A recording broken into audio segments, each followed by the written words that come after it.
quiconque croit, comme le ministre des Affaires étrangères de l'Algérie, qu'il y avait bien une possibilité de dénouer ne serait-ce que certains des fils du nœud d'algéro-marocain, qui avaient échappé à la solution en une courte séance, était censé avoir réuni le président Tebboune avec le roi Mohamed V dans la salle d'honneur de l'aéroport Ouari Boumediene, si le monarque marocain était bien sûr présent et représentait son pays. Au dernier sommet arabe? Sans aucun doute, beaucoup avaient espéré que cette visite serait un tournant majeur dans les relations des deux pays, mais peu croyaient, dans l'atmosphère inhabituelle qui a accompagné la présence de la délégation marocaine au sommet d'Algérie, que ce serait facile et simple. La question maintenant n'est pas de savoir si oui ou non cette opportunité existait en premier lieu, mais si les Algériens sont convaincus que le moment est venu de revoir radicalement leur position sur le Maroc? Et comptaient-ils uniquement sur cette visite pour tendre la main à leurs voisins après plus d'un an depuis la brouille diplomatique avec eux? À moins que le ministre marocain des Affaires étrangères, qui attribuait auparavant l'échec du roi Mohamed V à la capitale algérienne à des considérations régionales, dise dans d'autres déclarations que la rencontre entre le roi du Maroc et le président algérien est attendue,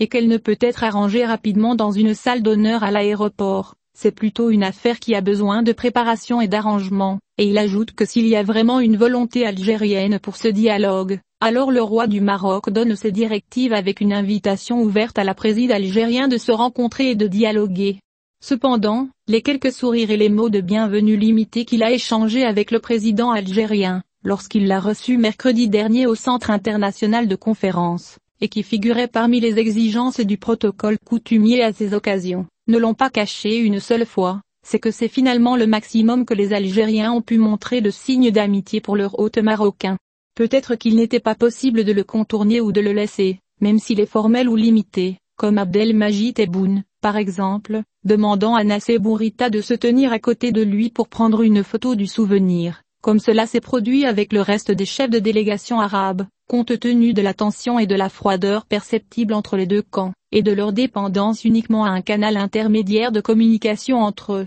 qui est la Ligue arabe. Il était très clair que les Algériens fixaient un certain plafond pour traiter avec le chef de la diplomatie marocaine, tout comme ce dernier était bien conscient de son rôle, et comme il a confirmé à plusieurs reprises aux médias qui l'ont interviewé, qu'il n'avait assisté qu'à la rencontre arabe et sa visite n'avait rien à voir avec la rupture des relations bilatérales entre les deux pays, mais à une époque où l'on s'attendait à ce que les historiens n'aient le droit de porter un jugement que s'il y a une occasion manquée pour le Maghreb et l'action arabe commune, ainsi que qui porte la responsabilité de sa perte, comme l'a exprimé le ministre algérien des Affaires étrangères dans une interview à la chaîne Al Arabiya, commentant l'absence du roi du Maroc, l'agence de presse algérienne, vendredi dernier, et dans un direct réponse à l'invitation ouverte adressée par le ministre marocain des Affaires étrangères au président algérien à se rendre à Rabat, est sorti avec un rapport enflammé qui ne pouvait supporter plus d'une interprétation, à savoir que les Algériens ne sont pas prêts ou disposés à envoyer ne serait-ce qu'un simple signal limité.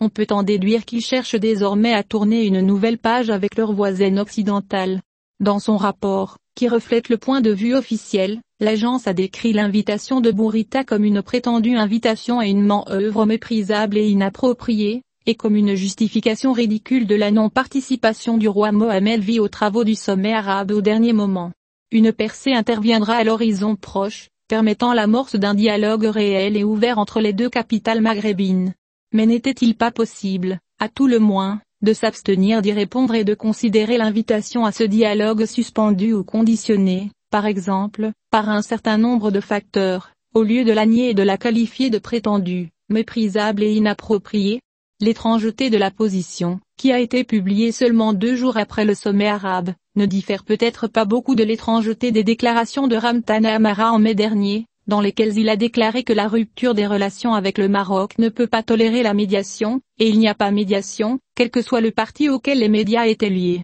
Cette idée, avant d'ajouter qu'il n'y a pas de médiation, ni hier, ni aujourd'hui, ni demain, car la position algérienne est claire, à savoir que la rupture des relations diplomatiques les relations sont venues pour de bonnes raisons, et que la partie qui a amené les relations à ce mauvais niveau porte une responsabilité entière et non diminuée, a-t-il déclaré. Peut-être que le dénominateur commun entre les deux n'est pas seulement que l'annonce de rejet de toute médiation, réconciliation ou dialogue entre les deux pays à limiter cela à une circonstance, une période ou une étape spécifique, mais plutôt qu'elle est intervenue de manière absolue, manière ouverte et indéfinie. Cela soulève une question fondamentale sur le secret de l'intransigeance algérienne, et la réticence à garder ne serait-ce qu'une petite ouverture, et délibérément fermer complètement la porte à tout développement qui pourrait survenir plus tard, et permettre aux Algériens d'accepter, sous n'importe quelle forme de formule, l'idée de s'asseoir à une table pour dialoguer avec les Marocains. Maudire le passé et le présent peut être justifié ou compréhensible, mais il serait très difficile d'avoir une explication acceptable pour l'avenir également.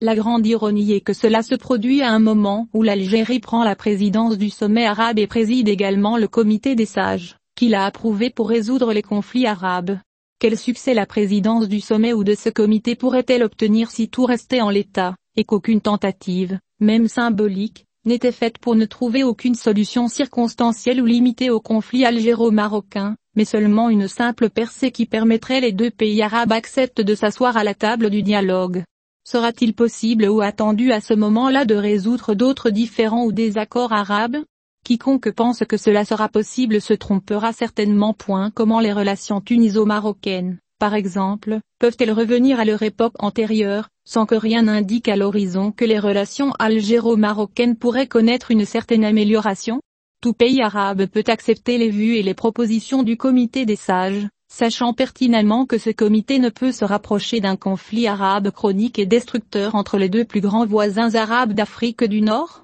Ce que certains diront, c'est que l'affaire nécessite inévitablement la gestion de deux parties, et que reprocher à l'Algérie uniquement sa réticence à rechercher le dialogue peut porter une part d'exagération et de déréliction. Mais si l'échec du monarque marocain à se rendre au sommet arabe était une occasion gâchée, serait-il possible que le président algérien vienne le Maroc à l'occasion de rattraper un dialogue qui n'est pas encore trop tard? C'est ce qu'espèrent du moins tous les Marocains et Algériens, même si leurs espoirs restent si faibles et limités. Nizar Bolia.